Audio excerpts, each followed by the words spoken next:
Hey guys, Chef Chera here. Just going to give you a few pointers on holding knives, sharpening knives. So beginning, you always want to wash your hands, make sure your hands are clean. Holding a knife, you don't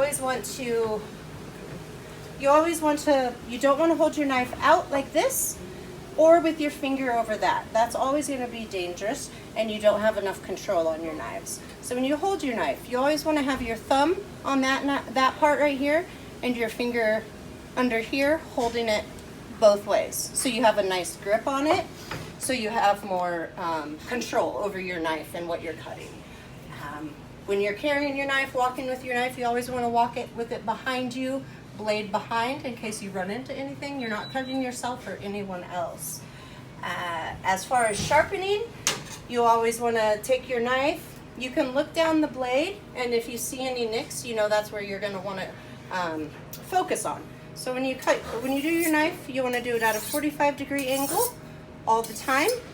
Just rotate it back and forth, and then you can look.